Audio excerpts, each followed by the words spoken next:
Senegal. Just the name evokes a sense of mystery, a land where the Sahara whispers secrets to the Atlantic. My journey began in Dakar, the capital city. From the moment I stepped off the plane, I was greeted by a symphony of colors, sounds, and scents. Dakar was a city of contrasts where ancient traditions met modern aspirations, creating a vibrant tapestry of culture and life.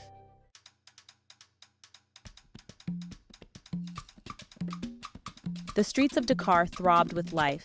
A kaleidoscope of humanity moved to the rhythm of the city. As the sun began to set, casting long shadows across the city, Dakar shed its daytime skin and transformed into something even more magical. The air crackled with anticipation as the city prepared to dance the night away.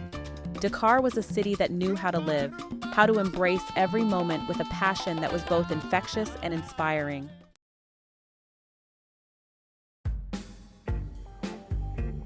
My exploration of Dakar's soul began in its more affluent quarters. Wide avenues lined with stately palm trees led to neighborhoods where elegant villas peeked out from behind high walls. These were oases of calm and order, a stark contrast to the bustling energy of the city center. The architecture was a blend of French colonial and traditional African styles, a testament to Senegal's complex history. But even in these enclaves of affluence, I sensed a connection to the heart and soul of Dakar. Perhaps it was the laughter of children playing in the streets or the scent of spices wafting from a nearby kitchen. But there was a warmth, a humanity that transcended the trappings of wealth.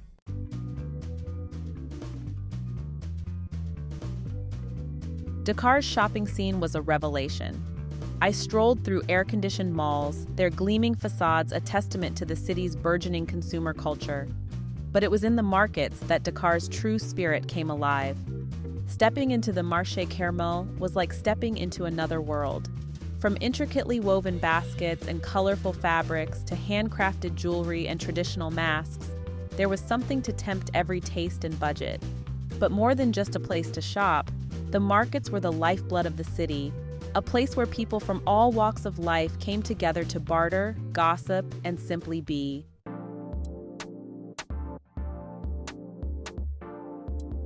When Dakar dances, nights of rhythm and revelry unfold. From trendy nightclubs to open-air bars, Dakar offered a smorgasbord of nightlife options. I could lose myself in the pulsating rhythms of mbalax, Senegal's signature music genre, or sway to the smooth sounds of jazz in an intimate setting. The air was thick with the scent of cigarettes and sweat, and the music was loud enough to rattle my bones. I found myself swept up in the rhythm, my body moving instinctively to the beat of the drums.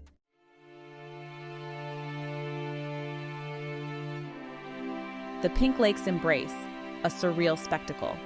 Leaving the city behind, I embarked on a pilgrimage to one of Senegal's most iconic sites, Lake Retba, affectionately known as the Pink Lake. As I approached, a gasp escaped my lips. The lake shimmered, a vibrant shade of pink, almost too surreal to be real. This natural wonder gets its hue from a unique algae that thrives in its salty depths. I watched in awe as local men harvested salt from the lakebed, their silhouettes etched against the pink expanse. The air, thick with the tang of salt and the warmth of the sun, held a strange serenity.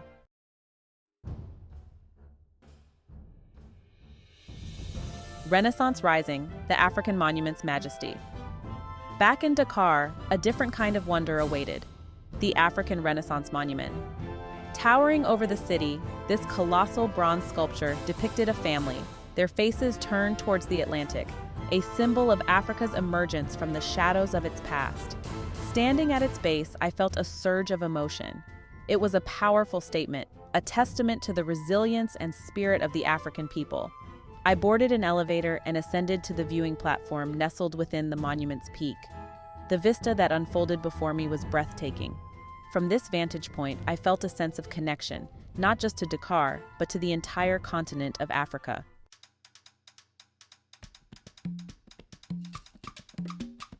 The sun was beginning its descent as I made my way back into the heart of Dakar. The streets were a symphony of sound and motion. Car horns blared, vendors hawked their wares, and the air throbbed with the rhythmic beat of drums. I wandered through the bustling streets, my senses alight with the sights, sounds, and smells of Dakar.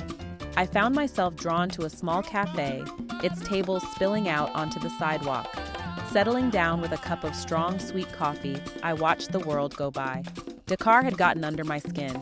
It was a city that demanded to be experienced, not just observed.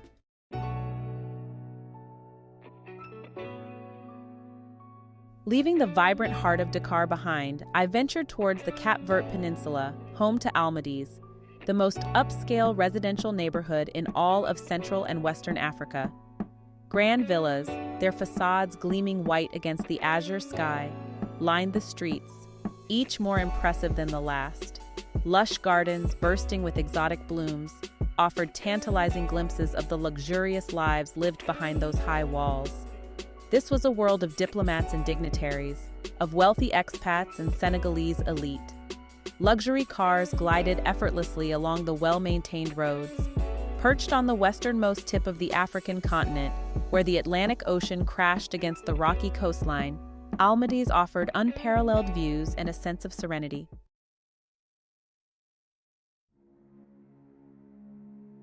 My first stop in Almadies was Plage de Yoff, a tranquil stretch of golden sand that seemed a world away from the city's clamor. Colorful fishing boats bobbed gently on the turquoise waters, a testament to the area's fishing heritage. Local fishermen, their faces weathered by the sun and the sea, mended their nets, their movements rhythmic and practiced. Families picnicked under the shade of palm trees, their laughter carried on the breeze, while children splashed in the shallows. As the sun began its slow descent, casting long shadows across the sand, the sky transformed into a canvas of fiery hues.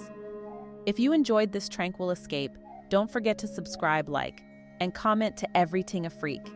Hit the notification bell to stay updated with our latest adventures.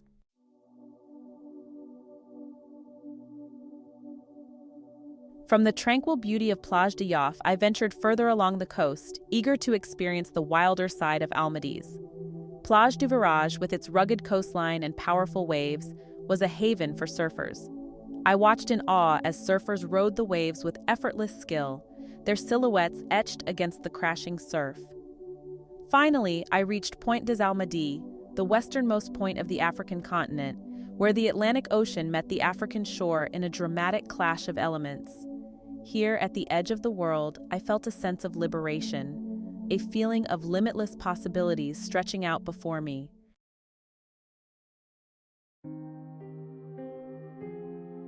From the luxury of Almadies, I embarked on a journey of a different kind, a pilgrimage to a place forever etched in history's collective memory, Goree Island.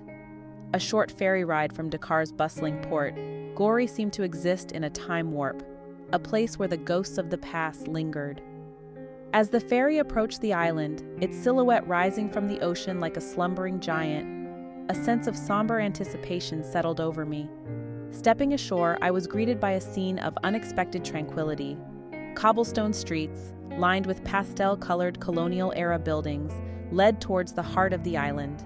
The air, thick with the scent of salt and the fragrance of frangipani blossoms, carried the sound of children's laughter, a bittersweet melody that seemed to echo the laughter of generations past.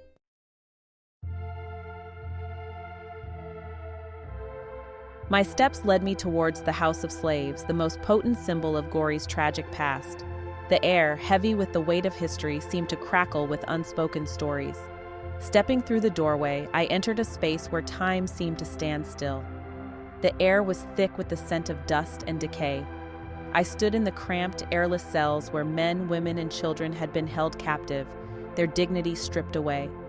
The vast expanse of the Atlantic Ocean stretched out beyond, its waves whispering tales of anguish, resilience, and the enduring strength of the human spirit.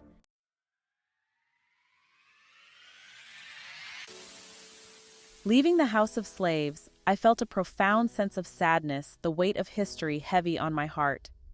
Yet as I wandered through the island's narrow streets, I also felt a glimmer of hope, a testament to the resilience of the human spirit.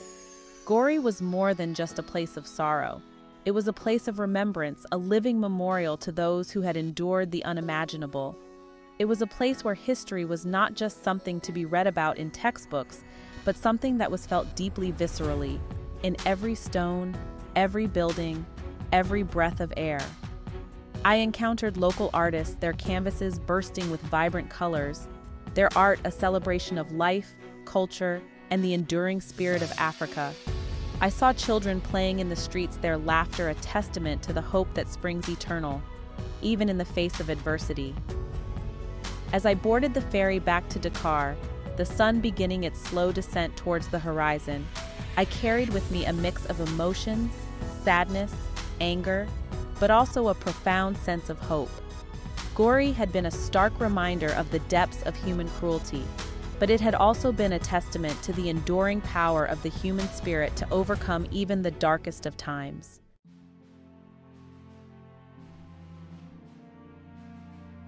Leaving the poignant history of Goree Island behind, I felt a surge of excitement as I journeyed towards Bandia Reserve, a sprawling wildlife sanctuary.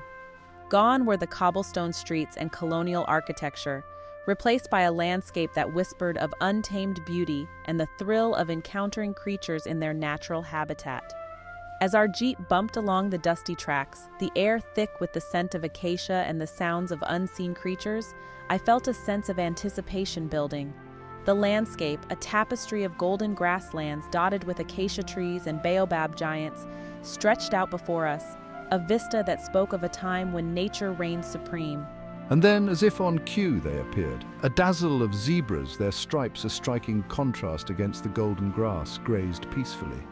We paused, our breath catching in our throats, as a majestic giraffe, its long neck reaching for the highest branches, ambled gracefully past our vehicle, its eyes regarding us with a curious gaze. A herd of antelopes, startled by our presence, bounded across the savanna, their movements a symphony of grace and power. In that moment, surrounded by the raw beauty of the African wilderness, I felt a sense of awe, a humbling reminder of our place in the grand scheme of nature.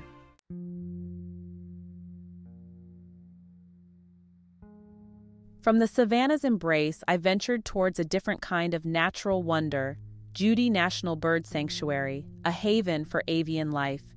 As we glided silently along the tranquil waters of the Salum Delta, the air alive with the sound of birdsong, I felt a sense of peace descend upon me.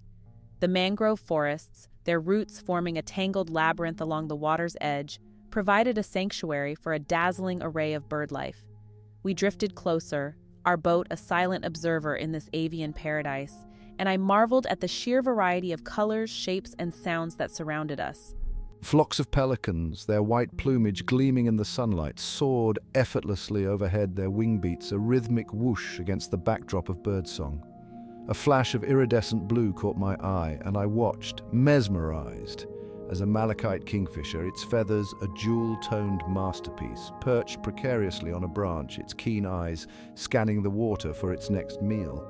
The air was thick with the calls of terns, their high-pitched cries a counterpoint to the deeper croaking of herons, their long legs wading gracefully through the shallows. Judy was a symphony of feathers and flight, a testament to the beauty and diversity of the natural world, a reminder that even in the face of environmental challenges, there is still so much worth protecting. Leaving the symphony of birdsong at Judy, I journeyed into the heart of Senegal's Salum Delta National Park. A UNESCO World Heritage Site, the Delta was a labyrinth of waterways, islands, and mangroves. Our pirogue glided silently through the channels, the air thick with the scent of salt and mangroves. The sun cast shimmering reflections on the water, creating a tapestry of light and shadow. We passed small villages, their mud brick houses nestled amongst the mangroves. Children splashed in the shallows while fishermen cast their nets, a way of life passed down through generations. Leaving the serene beauty of the Salum Delta behind, I journeyed towards Joal-Fadiouth, a town perched on a shell island, a testament to nature and human resilience. The island shimmered in the sunlight, a mirage of white against the azure sky. Centuries of accumulated seashells had formed this unique island, a testament to the slow, steady hand of time. We disembarked, our feet crunching on the path paved with countless shells, and entered a world unlike any I had ever seen. Cemeteries adorned with intricate shell designs stood as silent sentinels, a reminder of the cyclical nature of life and death. As I wandered through the narrow streets, the air thick with the scent of salt and the sound of fishermen mending their nets, I felt a sense of wonder. Joal-Fadiouth, born from the sea, was a testament to nature's power to sustain and inspire. From the shell-strewn streets of Joal-Fadiouth, I journeyed south to Fathala Wildlife Reserve, a haven for wildlife. Our jeep bumped along dusty tracks, the air thick with acacia and anticipation. The landscape, a tapestry of grasslands, woodlands, and wetlands, stretched out before us. We paused as a herd of zebras grazed peacefully, their stripes contrasting against the golden grass. The sun began its slow descent, casting long shadows across the savanna. The air, cooler now, carried the distant roar of a lion, a reminder of nature's laws. As my Senegalese adventure drew to a close, I found myself drawn back to where it all began, the vibrant, chaotic heart of Dakar. The city, bathed in the golden glow of the setting sun, seemed to pulsate with a life force all its own, a symphony of sound and color that resonated deep within my soul. As I boarded the plane, I knew that this was not goodbye, but rather a see you later. If you enjoyed this journey through Senegal, don't forget to subscribe, like, and comment. Hit the notification bell so you never miss the next Everything a Freak adventure. Until next time.